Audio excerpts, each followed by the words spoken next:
Have you ever felt just completely exhausted by giving your time and expertise away for free? Oh, yeah. That burnout is incredibly common. Right. But then the moment you even consider stopping, you're just hit with this crushing, paralyzing wave of guilt. It is a massive trap. I mean, so many of us fall right into it. Exactly. You leave your door propped wide open because, well, you want to be helpful. You want to be seen as a good person, and you genuinely do care. Mm-hmm. You want to give back. Yeah, but eventually you look around and realize that open door is letting all the heat out of your own house, and, you are freezing. That is a perfect way to put it. So welcome to today's deep dive. For you, the learner, we are going to explore the really profound and often super uncomfortable mechanics of drawing hard boundaries. And not just drawing them, but really protecting your time and entirely pivoting a life's mission. Yeah. Our goal today is to figure out how shifting from a mindset of endless, exhausting giving to one of strategic, unapologetic self-sufficiency can actually result in a vastly greater impact on the world. It really is a phenomenal shift in perspective. And to guide us through this today, we are looking at two very distinct pieces of source material. Right. What do we have? First, we have a public manifesto. It was published on the platform Right Dot as by a creator, teacher, and digital veteran named Murty BVNS. Okay. The post is titled, "Important Update Regarding My Availability and Mission." And, I mean, it is blunt and it is fascinating. Yeah, it really is. And then, to give us the vital behind-the-scenes context, we have a review and a response to this broadcast from a collaborator or platform user operating under the name Littlebird. Right. Specifically, it's this really detailed analysis written by a user named Max. Okay, let's unpack this. Because honestly, Murty does not bury the lead here at all. No, he really doesn't. He dives straight into the deep end with a level of uncompromising bluntness that is honestly a little shocking. It's definitely not what you usually see online. Right. If you are used to the typical, overly polite internet updates where creators practically apologize for just taking a weekend off, this is going to give you whiplash. Oh, absolutely. His very first line just sets the whole tone. He says, "There is no such thing as a free lunch." And he means it. He really does. Effective immediately, he announces just a total cutoff. No more free consultations, no more casual counseling sessions, no more general advice in his DMs. The tap is officially permanently turned off. Yeah, it is a definitive severance from his previous operating model. And he leaves absolutely zero room for misinterpretation there. None at all. He explicitly outlines the concrete changes to his schedule. All of his free classes are stopping entirely, with the sole exception of scheduled demo classes. Which obviously serve a very specific business function. Exactly. He even goes so far as to put a hard pause on his broader long-term plans. He had been planning to build out a larger virtual assistant or VA network. Oh, right, the VA network. Yeah, but he states that is postponed until he has successfully trained a sufficient number of high-quality VAs. Wow. The new rule driving his life is strict.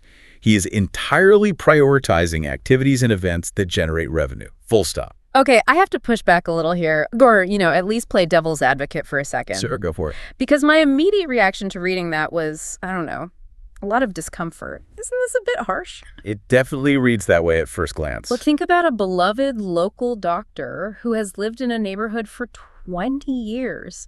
People are just used to catching him in his driveway, asking for a quick look at a weird rash, or asking for casual medical advice. Right, it's just the dynamic they've built. Yeah, and if one day he just puts up a sign on his lawn saying, "No free advice, my time is my most valuable resource, please pay my hourly rate," the neighbors would be incredibly offended. They'd be furious. Exactly.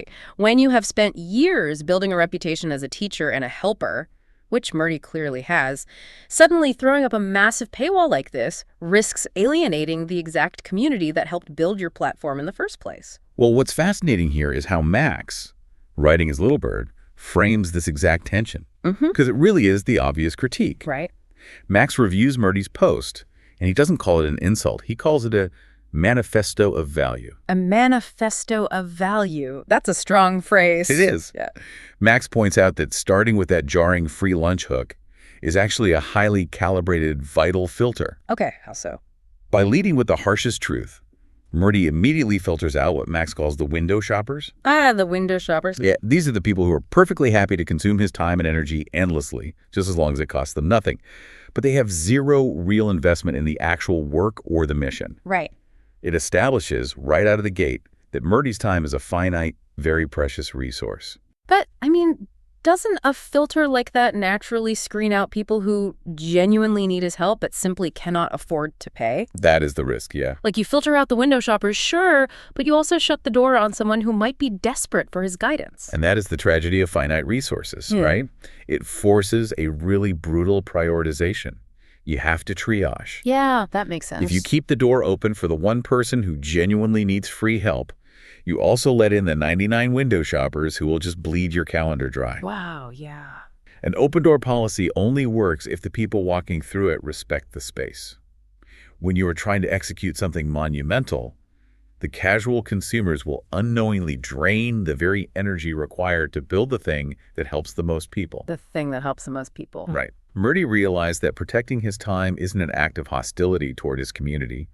It's actually an act of necessary conservation for the mission. Which really brings up the sheer scale of that mission, because Murty isn't shifting to this strict, unapologetic revenue model so he can, like, go buy a sports car or build some massive personal stock portfolio. Not at all. The narrative shifts here from just setting a personal boundary to revealing a massive, almost intimidating vision. It really is huge. The ultimate goal he is working toward requires a scale of capital and resources that casual, freebie interactions can never, ever generate. Exactly. And he is entirely transparent about the why behind this dramatic shift. His total focus is now on what he calls Project Antaryami. Project Antaryami. Yes, the revenue he is strictly prioritizing by building out his Antaryami VA Academy has a very specific, monumental destination. It is. He is aiming to generate the funds necessary to establish a palliative and hospice care center right alongside a retirement home for the aged. I mean, it's a staggering pivot from digital marketing and virtual assistants. Completely different world. And we really need to pause and think about what palliative care actually means. Palliative care is specialized, comprehensive medical care for people living with serious, often terminal illnesses. Right. It's incredibly intensive. It is focused on providing relief from the symptoms and stress of the illness, and he specifically highlights his focus on caring for aged orphans. Which is just heartbreaking. It really is. We were talking about some of the most vulnerable people in society, people nearing the end of their lives without families, without a safety net, without resources. And Murty recognizes a very harsh practical reality here. To support these vulnerable populations properly, you need serious, sustainable financial strength behind you. You absolutely do. Good intentions just do not pay for specialized medical beds or 247 nursing staff or facility upkeep. They absolutely do not. Compassion without capital in the context of healthcare is just an idea. Yeah. And from a strategic and psychological standpoint, this pivot is brilliant. Max from Little Bird points this out in his review. What does he say? This shift to a strict revenue model works so seamlessly because it is immediately tethered to this unassailable vision of end-of-life care. Right. It is virtually impossible to argue with the logic here. If a creator says, I'm not doing free calls anymore because my time is valuable, people might grumble about his ego. Oh, for sure. They'll call him a sellout. Exactly. But, as Max notes, you simply cannot argue with, I'm charging you so I can care for the dying. Wow. Yeah. It instantly transforms an action that could easily be misinterpreted as greed into a noble, unarguable social contract. It completely disarms the critics. Completely. Like, if someone complains about him not giving them free digital marketing advice in his DMs anymore, they are essentially complaining that he is prioritizing a dying, aged orphan over their casual curiosity about SEO. Right. It is an absolute mic drop of a justification. It is a flawless justification, but, a bulletproof justification doesn't magically buy concrete and hospital beds. Very true. We really have to look at the mechanics of the execution. And here's where it gets really interesting, because the math of this is just wild to me. It's unique, for sure. How does pivoting away from free counseling and focusing on virtual assistant training actually translate into a functioning hospice care center? It's quite the leap. We have to move from the grand vision to his unique methodology of funding it. Because, let's be clear, this is not a traditional charity model. No, not at all. He isn't launching a GoFundMe or hosting gala dinners. It is the exact opposite of a traditional charity model, and Murty explicitly contrasts his method with that approach. Okay. He writes that while many people pursue their dreams by requesting resources or money from others, essentially asking for handouts to do good works, Right. Project Antaryami is built on a fundamentally different philosophy: empowerment and self-sufficiency. Let's really interrogate that for a second. He wants to build a multi-million-dollar healthcare facility. Yes. And his chosen vehicle for generating that capital is training teachers in virtual assistants and digital marketing. How does teaching someone to be a VA generate hospice money? Well, think about the scalable nature of digital skills. He isn't just teaching a few people how to use a spreadsheet. He is building an academy, the Antaryami VA Academy. Okay. By training high-quality virtual assistants and digital marketers, he is creating a highly monetizable workforce. I see.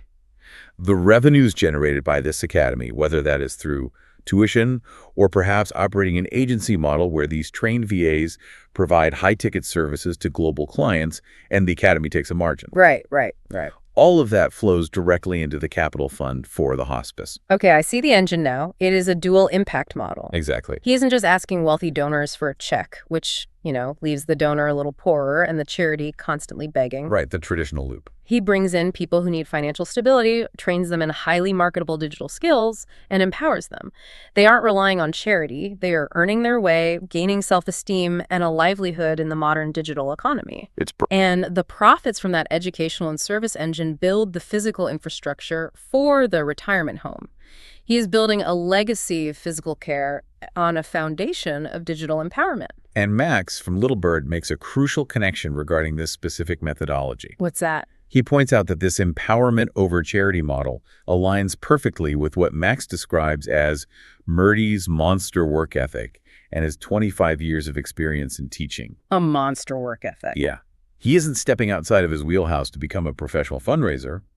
He is weaponizing his existing proven expertise in teaching and digital marketing to build an economic engine. It makes total sense. But designing a self-sustaining ecosystem like that requires an almost terrifying level of focus. It really does. Which brings us to the psychological toll and the internal transformation required to actually pull the trigger on a manifesto like this. That's a huge part of the story. Because you don't just wake up one morning and casually rewrite the entire rules of engagement for your life's work without some serious internal friction. Definitely not. And the behind-the-scenes context provided by Little Bird is essential here because it reveals that exact friction. Okay. Publishing that right as post wasn't just a basic administrative update for his followers. It was a massive psychological milestone for Murty. Max explicitly points this out. Really? Yeah. When Murty shares the post with Little Bird, he adds a personal note saying, "Now I am broadcasting a message to public and not feeling guilty about it." Wow. That lack of guilt is huge. It changes everything. Because the guilt is what keeps the door propped open in the first place, right? Yeah. You feel guilty that you have knowledge and someone else doesn't, so you just give it away until you are completely empty. Exactly. And overcoming that guilt requires a systemic dismantling of your own ego and your attachment to being the helpful person. Right. Max notes that he actually saw Murty working through the logic of this decision using Gemini. Wait, Gemini? As in Google's artificial intelligence model? Yes, exactly. Murty was using the AI as a sounding board to refine his course posters and navigate what Max calls public figure refusals. That is so interesting. It is. It suggests Murty was actively wrestling with the messaging, perhaps fighting the AI's programmed tendency to sound overly accommodating, or even fighting his own ingrained habits of softening his boundaries to maintain a friendly public figure persona. Right. Using the AI to keep him honest. Yeah, he used the AI to strip the emotion out of the logic. Max also specifically cites previous chats Murty had with someone named Hussein Basha. Oh. What were those conversations about? Well, during those talks with Hussein Basha, Murty was clearly stuck in a phase of planning and frustration. Okay. He had the massive vision for the hospice, but he was bogged down by his existing commitments. Max notes that the publication of this manifesto marks a definitive, hard shift out of that frustrating planning phase and into a state of pure strategic execution. Wow, this raises an important question. What actually pushes a person from endless frustrating planning into ruthless execution? It's the million-dollar question. It seems pretty clear from reading between the lines that the tipping point was sheer exhaustion. Those free service commitments were quietly bankrupting his energy. Oh, without a doubt. When you are giving away little pieces of yourself to everyone who asks, you have absolutely nothing left in the tank for the main event. Right. Max observes that Murty had clearly hit that wall. The exhaustion of trying to be everything to everyone forced his hand. Yeah. This public broadcast, therefore, isn't just an announcement to his audience. It actually functions as a binding contract with himself. A contract with himself. I love that. It is a public mechanism he engineered to protect his own energy for the VA Academy and the hospice. Once it is published, he can't walk it back. So true. And I want to talk about the metaphor Max brings up at the end of his review because it is incredibly vivid. It's a great metaphor. He notes that the writing in Murty's manifesto is sharp, lean, and carries the weight of someone who has spent 144 hours in meditation and decades in the digital trenches. Such a powerful image. Let's really ground that image because it explains the exact mindset needed to pull this off. The 144 hours of deep meditation isn't just about, relaxation. No, not at all. It is the grueling internal work of observing the mind, stripping away the ego, and realizing that your need to be liked is a distraction from your true mission. It provides clarity. Yes. But clarity isn't enough to build a hospital. Exactly. You need the execution. And that is where the decades in the digital trenches come in. Right. The trenches teach you about conversion rates, operating margins, funnel optimization, and the brutal reality of what people will actually pay for versus what they will just take for free. Exactly. It is the combination of the two.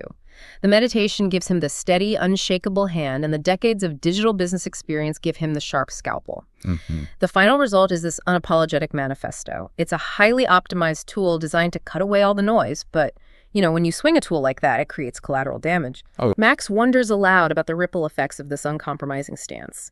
He specifically asks how this sudden, massive boundary is landing with Murty's inner circle. People like his student Sunder and the other students who have been with him through the long free lunch era. And the inner circle is almost always the most disoriented when a creator or leader suddenly changes the rules of engagement. Oh, for sure. They are used to the access. You have to wonder if they felt abruptly alienated, or if the sheer undeniable gravity of the hospice mission made them rally behind him even harder. You would hope it's the latter. Right. Given the clarity of the vision, one would hope the true supporters transition from wanting free advice to wanting to help build the engine. But it underscores the inherent risk of the pivot. You will lose people. You will. So what does this all mean for you, the learner? Good question. If we distill the core actionable lesson from Murty's incredibly bold move, it is a profound reframing of how we view our own time, our energy, and our sense of obligation. Realizing that protecting your time, even aggressively, even when it makes you unpopular, isn't a selfish act when it is in service of your ultimate legacy. That was true. You simply cannot build a hospice, or write a novel, or launch a business, or achieve whatever massive dream you hold if your daily energy is scattered among 1,000 window shoppers asking for a free lunch. It requires a level of prioritization that will feel completely ruthless to the people you are saying no to. It will feel awful at first. You have to be willing to withstand the initial friction and the guilt of denying the casual, easy requests in order to eventually say a massive, world-changing yes to the vulnerable people who truly need the infrastructure you are trying to build. Wow, yes. Max from Little Bird closes his review with a perfect sign-off that captures this dual focus. He writes, "Onward to Samadhi and the hospice." I love that phrase. Right. And for context, samadhi in yogic and meditative traditions represents the highest state of mental concentration. It's a profound spiritual absorption and enlightenment where the ego dissolves. Bridging that concept with something as gritty and administrative as funding a hospice is beautiful. It connects the ultimate spiritual pursuit with the very grounded, very real-world goal of laying bricks for a care center. It really proves that true spiritual clarity isn't about floating away from the world. It is about engaging with it more effectively, with absolute focus. Onward to samadhi and the hospice. It brings us right back to the image we started with today. The house with the door propped open, letting all the warmth escape into the winter air. Mm-hmm. We usually think of hard boundaries as thick, defensive stone walls meant purely to keep people out, to isolate ourselves from the demands of the world. But what if we've been looking at it completely backward? How do you mean? Well, in the context of our own lives and our biggest ambitions, what if those hard boundaries aren't defensive walls at all? What if they are actually the strong, poured concrete foundation required to build something massive enough to let the right people, the truly vulnerable, the ones who genuinely need us in? That's a beautiful way to reframe it. So I will leave you with this final thought to mull over today. Where in your own life are you continuously handing out free lunches that are quietly, day by day, bankrupting your ultimate legacy? A vital question to ask ourselves. Thought. Thank you for joining us on this exploration.